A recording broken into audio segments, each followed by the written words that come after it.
This is Harold Fisher reporting from the Republican National Convention in Cleveland, Ohio. I'm here with boxing promoter and businessman Don King. Mr. King, thank you so much for joining me. I appreciate it. I appreciate being here. I'm very happy. This is my hometown. I was born and raised here in Cleveland. We suffered the segregation here in Cleveland. We found all the things that was wrong that have been better, but that's by degrees. That is not change. That is relief.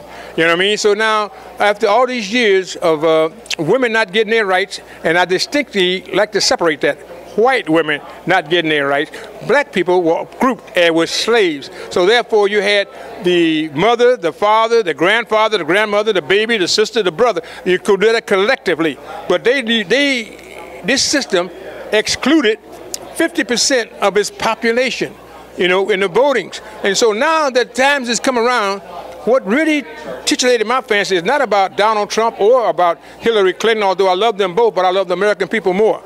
And so I'm a person for the people.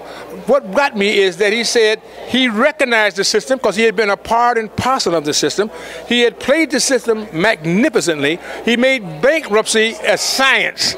But let me ask you this, because you were talking about being excluded, and it's our understanding that the RNC chair, Reince Priebus, did not want you to speak because of your old history, the old criminal background. But the reality is that you have been a big supporter financially of the RNC. How do you respond to that? Well, you know what? You understand. Forgive him, Father. He know not what he doing. This is their loss. It ain't my loss. I delivered Ohio that they never get. You know what I mean? I delivered that according to George Walker Bush. I delivered Florida, and I got it in writing, in his handwriting, and we got the pardon from Governor James A. Rhodes. And you know, I'm an ambassador of Israel with Shimon Peres and Uri Shavir. But are you getting support from Mr. Trump to speak, even though Reince Priebus does? Arguing now, right now, but you know what? I wouldn't want to speak except that what would make me do anything, I'm talking to you, so I'm talking to the world. All right? And what you have to understand is it ain't about speaking there. It's about telling the truth. What they're doing is they didn't want Trump. So what they figured they know with me, and he ain't crazy. He's seen what, right now, Roger Williams, Secretary of State, looking for me to talk to me. He done seen what all of them are doing right now to talk to me that I did with Karl Rove, with Ed Gillespie, you know, with George Walker Bush, with Laura Bush, you know what I mean? Dealing with the party and just what you said, supporting them, because when I did that. What about, let me ask you real quick before I let you go. Party unity. There was a fight on the floor from the Never Trump group. What a way to start a convention. Will the GOP be unified by the end of the week and everyone support Mr. Trump, or do you think this fight is going to continue to go forward? I don't know, but from what, if Reince Priebus or whoever that guy's name is, kind of thing, they would continue to be divided. You know what I mean? You got to understand something. In this day and this age, the people send representatives to the legal assemblies. All right, now they took the voice from the people, then they took a voice from the people's representatives. And so they had to have a sit-in, and they made my dear friend Paul Ryan like a modern-day Bull Connor, lacking the hoses and the dogs. They couldn't get the government to do nothing. With Obama, one of the great presidents, one of the miracles of the ages, couldn't get nothing. They closed the government down. With Eric Cantor and Brett, Eric Cantor got a picture with Obama fighting Obama, not helping Obama, because he's a Republican.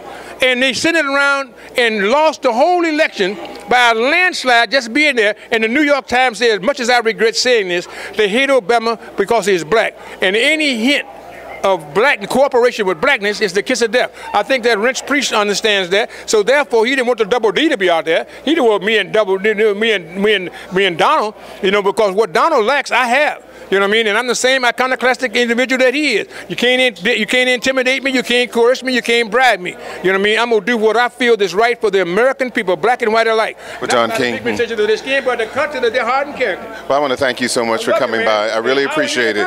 Another guy that was fought, a white man that fought. That's the way we fit to get Howard. To get Howard to be there, what he's doing. And he's doing a wonderful job. And they named it back there in the days of Tuskegee and all the institute. And we had a lady named Roosevelt, what's her name, the president's wife. Eleanor Roosevelt, you know, get the Tuskegee Airmen, giving them a chance to be able to, you got to understand, man, you got to be able to give them women they do, and then to be able to deal with people like they're for real. Now we got 30% of the vote, 33% of the vote, and he's outliving his time. We are 1/5 the white population in 1/5 of the world. 4/5 of people of color. You can't hang on. They had a 400-year run. That's enough, man. If you're on Broadway, that's a trillionaire. That's a silver plate. Whatever it is. God damn, enough is enough. Now, come on. Everybody is rejecting the government. Everybody rejecting the party. This John F. Kennedy said sometimes party loyalty asks too much. He said, and we can't afford that in the nuclear age to put our lives in jeopardy and our children's lives. He said it would contaminate the air, you know, from a nuclear exchange would be devastating. And so we're still living out there because I think Rip Van Winkle went up there and he slept through this whole thing and he came back down and said, wow, I can't believe this. I can't have nobody that's been convicted on this stand talking about the Republican Party. I am the Republican Party when I was delivering all them votes for them. Well, you said only in America. I guess only at the RNC in Cleveland as well, right? Yeah, that's my hometown too, man. Thank you again. I really appreciate news, it. I gotta have it hid in the closet. You know how you do when you don't do something. You don't want to tell the truth because everybody gonna look at you. Everybody in Cleveland know what's under my toenail, around my back of my head, everywhere, man. I'm a Cleveland and no one can be proud if you can't hear me. I said it a little louder. Now, how's he gonna tell something on me and he gonna jeopardize me and jeopardize Americanism? Because we all come over here with immigrants. We the only one that came, didn't want to come. They put us in shackles and fetters. The rest of them were sneaking out trying to escape from Europe, you know what I mean, from tyranny. You know what I mean? And they brought us into tyranny. And even the free blacks could be sold as a slave. So you got to understand, when he say I want to tear this system down, I'm 100% for it, and every freedom-loving white person is 100% for it. That is why he's getting so many votes. They all want to put the label on what they think it is, but he's playing the game of the master. That's how you do the two slaves. Well, Dr. King, Don King, thank you so much. America, I appreciate it. the greatest nation in the world. Got to make it work.